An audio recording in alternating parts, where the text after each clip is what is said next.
नमस्कार दोस्तों, आज की इंग्लिश की क्लास में हम देखेंगे कि प्रोनाउन किसे कहते हैं और प्रोनाउन में को अगर हिंदी में देखा जाए तो उसे सर्वनाम कहते हैं। तो यहाँ पे हमने नाउन का पूरा कंसेप्ट हमने पढ़ लिया था और अब हम प्रोनाउन के बारे में आ रहे हैं।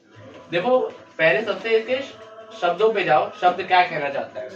इसमें लिखा है प्रो प्लस नाउन, यानी कि ये नाउन ही है लेकिन उसका प्रो वर्जन है, एक तरीके से समझ सकते हो। यानी कि इसमें जहां भी, जैसे मैंने लिखा यहाँ पे, used in place of noun, यानी जहां कहीं भी नाउन लगाया जाता है, जहां कहीं भी नाउन यूज किया जाता है, उसकी जगह आप प्रोनाउन का इस्तेमाल कर सकते हो। जैसे कि यहाँ पे एक सेंटेंस है हमारे पास, अमन इज अ बॉय। यहाँ हमने बताया था कि नाउन क्या होता है पिछली क्लास में, कि अमन है, कोई नाम है, कोई वस्तु का नाम, कोई प्राणी का नाम, हर किसी का नाम वो आपका नाउन हो जाता है। तो यहाँ पे अमन है, तो अमन क्या हुआ, एक नाउन हुआ। अब यहाँ पे इसी सेंटेंस को ऐसे लिखा गया है, ही इज अ बॉय, तो यहाँ पे अमन की जगह ही का प्रयोग किया गया है। तो ही जो होता है एक प्रोनाउन होता है। आगे यहाँ पे मैंने लिखा है कुछ एग्जाम्पल जो कि प्रोनाउन से रिलेटेड है, जैसे he, she, they, somebody, that, his, her. ये सारे एग्जाम्पल और भी बहुत सारे एग्जाम्पल हैं जो कि आपके प्रोनाउन से रिलेटेड होते हैं, सर्वनाम से रिलेटेड होते हैं।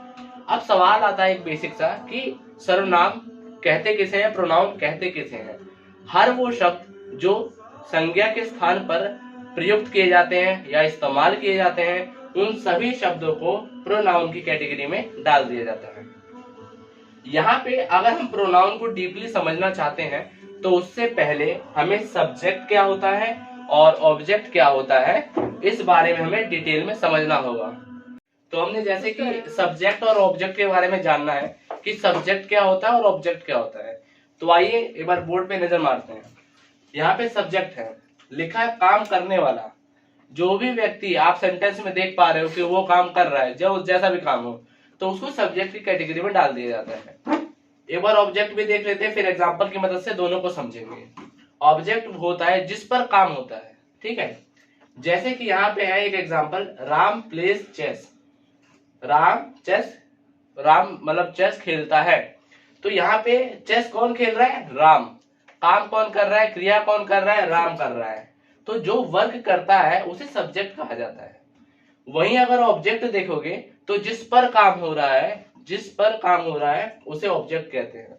जैसे कि boys are flying a kite, boys लड़के पतंग उड़ा रहे हैं। तो यहाँ पे लड़के क्या उड़ा रहे हैं, किस पर काम हो रहा है, पतंग पर काम हो रहा है, उड़ाने का, ठीक है। तो ये होता है सब्जेक्ट और ऑब्जेक्ट में अंतर। अब इसमें किसी भी सेंटेंस को अगर आप ध्यान से देखते हो तो उसमें कई सारी पार्ट ऑफ स्पीच से मिलकर बनता है। ये हमने नाउन वाले सेशन में समझा था। तो यहाँ पे दो केस आ जाते हैं, हमेशा याद रखना। एक सब्जेक्टिव केस आ जाता है, एक ऑब्जेक्टिव केस आ जाता है। क्या है सब्जेक्टिव, क्या है ऑब्जेक्टिव, इसको जरा ऊपर से रिलेट करते हैं। जैसे कि अभी हमने देखा कि सब्जेक्ट क्या होता है, तो उसी तरीके से सब्जेक्ट के कुछ केस बन जाते हैं। सब्जेक्ट मतलब अमूमन सब्जेक्ट पहले लगता है, हमेशा सेंटेंस के हमेशा पहले ही लगेगा। अच्छा, ऑब्जेक्ट वाले एग्जांपल में देखो, ऑब्जेक्ट में जो सब्जेक्ट है वो आपका बॉय है, ठीक है, इस तरीके से। तो अमूमन पहले लगता है सब्जेक्टिव केस हमेशा। जैसे आई हो गया, यू हो गया, दे, ही, शी, ये सारे जो एग्जांपल है वो सब्जेक्टिव केस के हैं। वहीं अगर ऑब्जेक्टिव की बात करोगे तो इसमें मी आ जाता है, यू, देम, हीज, हर। आप समझते हैं थोड़ा सा। जैसे कि यहाँ पे आई है, तो कभी भी मैं, आई का मतलब मैं होता है और मी का मतलब भी मैं ही होता है, दोनों का अर्थ सेम है। लेकिन कभी भी अगर सब्जेक्टिव केस में इस्तेमाल करना हो आई को, तो आई ही रहने देना, और कभी ऑब्जेक्टिव केस में लगाना हो, यानी कि आखिरी में लगाना हो कहीं जाके, तो उसे मी रहने देना। जैसे हम कहते हैं ना कि प्लीज ड्रॉप मी, है ना, तो लास्ट में लगाया है मी हमने, प्लीज ड्रॉप मी, मुझे वहां ड्रॉप कर दो, ठीक है। तो आई का प्रयोग भी कर सकते थे, लेकिन ऐसे ये थोड़ा उल्टा हो जाता। तो कभी कभी क्या होता है, अंग्रेजी के जो ग्रामर्स होते हैं उसमें सब्जेक्टिव केस ना लगाकर ऑब्जेक्टिव केस लगाया जाता है। इसको हम समझते हैं एक एग्जाम्पल की मदद से, जो कि यहाँ पे लिखा हुआ है। लिखा है, पहला एग्जाम्पल ये है, Aman said to Pavan, this is Aman car. Aman ने पवन से कहा, यह अमन की कार है। जो कि अमन खुद कह रहा है कि वह उसकी कार है, लेकिन यहां मैंने क्रॉस लगाया है क्योंकि ये पूरा सेंटेंस गलत है। इसका वाजिब तरीका क्या होगा? Aman said to Pavan this is his car. ठीक है, अमन ने पवन से कहा कि यह उसकी कार है, ये सही तरीका होगा। तो यहाँ पे देखो ये जो हिज आ रहा है, ये जो हिज आ रहा है, ही की जगह हमने क्या लगा दिया? हिज। और याद रखो मैंने क्या कहा, ऑब्जेक्टिव केस हमेशा आखिरी में लगता है सेंटेंस के ज्यादातर। तो देखो ये हिज कहां लगा है? आखिरी में। समझ रहे हो? ठीक है, आगे बढ़ते हैं हम अपने नेक्स्ट सेशन की। अब हम समझते हैं कि प्रोनाउन की कितने टाइप्स होते हैं और कितने अलग अलग मतलब कितने प्रकार होते हैं प्रोनाउन के। यहाँ पे बोर्ड पे आपके सामने 5 टाइप्स दिए गए हैं। पहला possessive pronoun, personal pronoun, reflexive pronoun, demonstrative pronoun और एक है इंटरोगेटिव प्रोनाउन।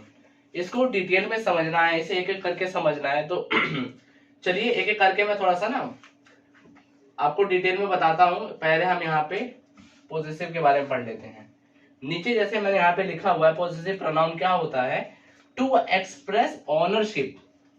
ऑनरशिप का मतलब होता है जो मालिकाना हक होता है, या फिर जो यहाँ पे मैंने लिखा है हक, हक के बारे में होता है कि ये मेरा है, वो तुम्हारा है, तुम मेरे हो, तुम मेरे रहना, इस तरीके के जो है ना शब्द, तो ये सब क्या है? पोजेसिव प्रोनाउन में आ जाते हैं।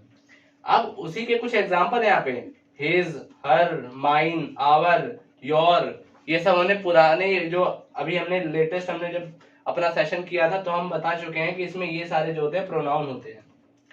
इसी में अगर आप पोजेसिव प्रोनाउन का आप एग्जांपल देखना चाहते हो, पर्टिकुलर पोजेसिव प्रोनाउन का एग्जांपल, तो यहाँ पे है कि दिस इज माइन कार। यानी कि देखो यहाँ पे मैंने अंडरलाइन किया है कि दिस इज माइन कार। किसकी कार? माइन, यानी कि मेरी कार। यहाँ पे एक और है कि our team won the match.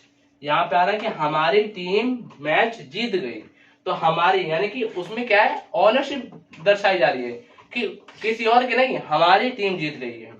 यहाँ पे माइन मतलब मेरी कार है वो। तो यहाँ पे बताए, अब यहाँ पे देखो क्या है, यहाँ भले ही प्रश्न पूछा गया है। देखो व्हाट इज योर नेम, तुम्हारा नाम क्या है। हालांकि ये इंटरोगेटिव प्रोनाउन भी है, लेकिन इंटरोगेटिव का मतलब होता है जहां प्रश्न पूछे जाते हैं। हालांकि ये इंटरोगेटिव प्रोनाउन भी है, लेकिन फिर भी क्योंकि यहाँ पे और आ रहा है, ठीक है, तो और क्या होता है? तुम्हारा नाम क्या है। अब तुम्हारा नाम सिर्फ तुम्हारा ही है, उसमें तुम्हारा हक है, ठीक है, तो इसलिए योर भी पोजेसिव प्रोनाउन में आ जाता है। ठीक है,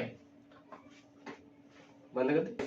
तो हम दूसरा यहाँ पे हम टाइप पढ़ने वाले हैं। पहले हमने पढ़ा पोजेसिव नाउन और पोजेसिव प्रोनाउन, और हम पढ़ेंगे पर्सनल प्रोनाउन को। ठीक है, तो अब गाड़ी आ चुकी है दूसरे नंबर पे, और यहाँ पे पर्सनल प्रोनाउन 3 तरीकों से आप इसे इस्तेमाल कर सकते हो। वो 3 तरीके आपके नीचे हैं। पहला स्पीकर, जिसको हम फर्स्ट पर्सन भी बोलते हैं, दूसरा सेकंड पर्सन, तीसरा थर्ड पर्सन। यहाँ जो स्पीकर यानी कि जो बोलता है, जैसे मैं इस समय बोल रहा हूं, और यहाँ पे उसे फर्स्ट पर्सन भी कह सकते हो आप। फर्स्ट पर्सन के लिए जो चीज इस्तेमाल होती है वो यहाँ पे लिखी हुई है कि यहाँ पे हम आई और वी इस्तेमाल करते हैं। आई और वी इस्तेमाल करते हैं फर्स्ट पर्सन के लिए। अब यहाँ पे समझना है, वी तो हम होता है, वी की हिंदी हम होता है, और हम में तो कई सारे लोग आ जाते हैं, फिर वो किस तरीके से फर्स्ट पर्सन हो गया। सिंपली अगर फर्स्ट पर्सन को आपको समझना है तो आपको ये समझना होगा कि फर्स्ट पर्सन वह होता है जो अपनी बात रखता है, यानी अपनी बात बोलता है, तो वो फर्स्ट पर्सन है। यथार्थ मस्ती नहीं। तो यहाँ पे वो फर्स्ट पर्सन होता है। अब यहाँ पे आई जो है वो एक सिंगुलर फर्स्ट पर्सन है, यानी आई सिर्फ अकेला होता है, और वी जो होता है वो भी फर्स्ट पर्सन की कैटेगरी में आता है, लेकिन वो प्लूरल होता है, यानी वो बहुसंख्यक होता है। ठीक है, बहुवचन होता है वो। तो इस तरीके से आई और वी जो है फर्स्ट पर्सन है। अब इसके एग्जाम्पल में अगर मैं जाऊं तो यहाँ पे लिखा हुआ है I am a generous person. यहाँ पे जेनरस जो है, जेनरस का मतलब होता है जो दयालु होते हैं। जैसे हम बोलते हैं ना काइंड पर्सन, तो उसकी जगह आप जेनरस भी बोल सकते हो। आप सभी अपनी कॉपी में लिखेंगे जेनरस पर्सन। ठीक है, मैं एक दयालु व्यक्ति हूं।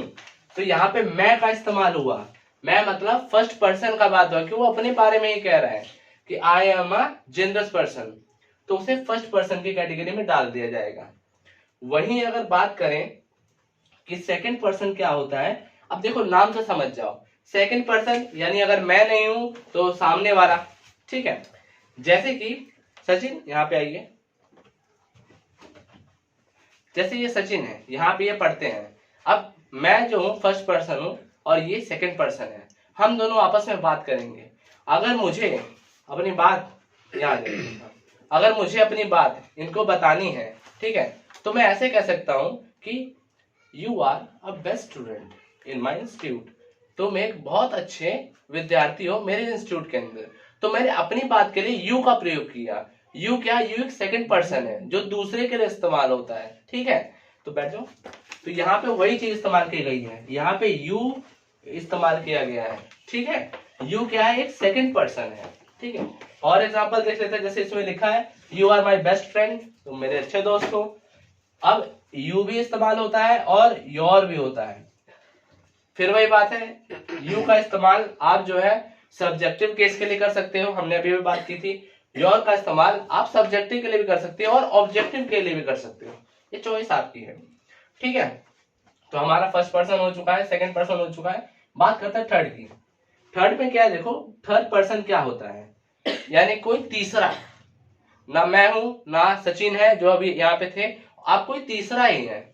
जैसे कि यहाँ पे साक्षी एक स्टूडेंट है जो कि मेरे से दूर बैठी हुई है, ठीक है। अब वो मेरे से दूर है तो मैं ऐसे बोल सकता हूं, या तो देखो नाम लूंगा मैं उनका साक्षी, या तो मैं ये बोलूंगा तुम ना बोल के तुम क्या हो जाएगा, सेकंड पर्सन हो जाएगा, है ना।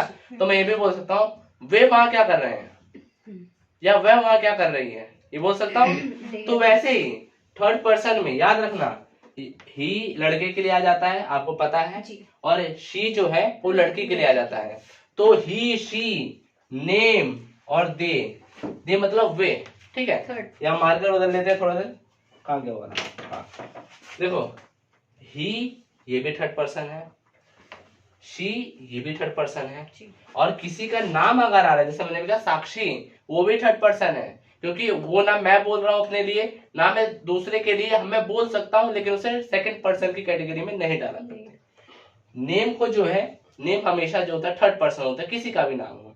और अगर दे है, दे मतलब वे, जैसे वहां कोई दूर खड़ा है, मान लो वहां पे मैंने बोला, मैंने और सचिन में डिस्कशन हो रहा है आपस में, मैं बात कर रहा हूं कि वे लड़का बहुत अच्छा खेलता है, तो वे लड़का बहुत खेलता है अच्छा, ना मैं खेल रहा हूँ अच्छा ना सचिन खेल रहा है अच्छा, वे लड़का खेल रहा है, यानी कोई दूसरा है। तो इसीलिए ये थर्ड पर्सन कैटेगरी बनाई गई है कि कोई तीसरा व्यक्ति के बारे में अगर बात की जाएगी तो उसमें दे लगा दिया जाता है। एग्जाम्पल देख लेते हैं, he is my best friend, they are lived in that home. इस तरीके से यहाँ पे ही आ गया और यहाँ पे दे आ गया, ठीक है। तो ये थी पर्सनल प्रोनाउन की लेक्चर। तीसरे पार्ट पे चलते हैं और हम पढ़ते हैं रिफ्लेक्सिव प्रोनाउन। बच्चों को बहुत ज्यादा इस प्रोनाउन में दिक्कत रहती है क्योंकि कई चीजें इसमें समझ नहीं आती है। तो रिफ्लेक्सिव प्रोनाउन को समझने के लिए यहाँ पे पहले इसकी छोटी सी डेफिनेशन पे जाते हैं, करीब 6-7 वर्ड्स की है ये। They refers back to a person और प्लेस। मतलब ये है कि रिफ्लेक्सिव प्रोनाउन जो होता है, ठीक है, ये एक ऐसा सर्वनाम है, जो भी आपका सब्जेक्ट रहेगा, जो भी आपका पर्सन है, जो भी आपका जो भी चीज है, एक सेंटेंस के अंदर तो सब्जेक्ट होगा ऑब्जेक्ट होगा, तो जो सब्जेक्ट होता है उसी को रिफ्लेक्ट बाद में करता है। देखो समझाता हूँ मैं आपको।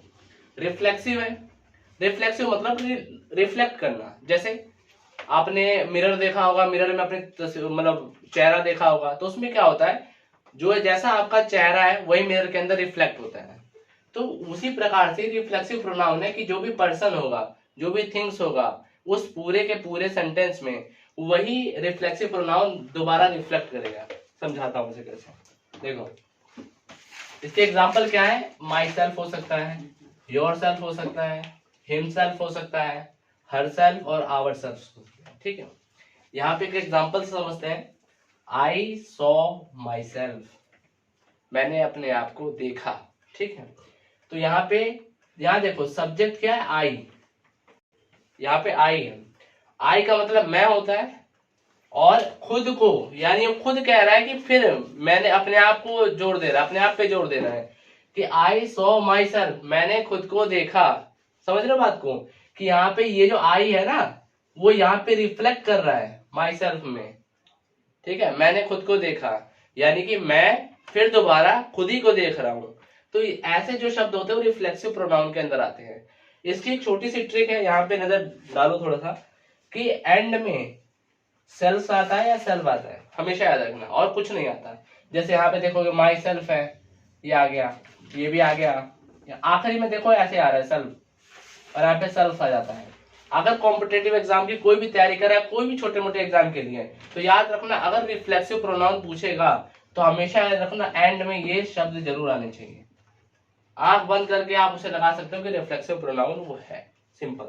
तो ये छोटी सी ट्रिक थी हमारी। अच्छा, यहां पे भी देख लेते हैं, you should study your self. तुम्हें खुद से यहां देखो, योर सेल्फ का मतलब होता है खुद से, ठीक है। जैसे मैंने माई सेल्फ लगाया तो मैंने कहा कि मैंने खुद को देखा, ठीक है, तो खुद को आ रहा है। उसी तरीके से योर सेल्फ, तुम्हें खुद से पढ़ाई करनी चाहिए, you should study your self, तुम्हें खुद से पढ़ाई करनी चाहिए। तो यहाँ पे तुम भी लगा रहे हो आप, और खुद भी कह रहे हो। जैसे मैंने सचिन से कहा कि तुम्हें खुद से पढ़ाई करनी चाहिए, यानी मैं एक तरफ उसे इशारा कर रहा हूं कि तुम, दूसरी तरफ मैं क्या कह रहा हूं, खुद से, यानी तुम्हें अपने आप से पढ़ाई करनी होगी।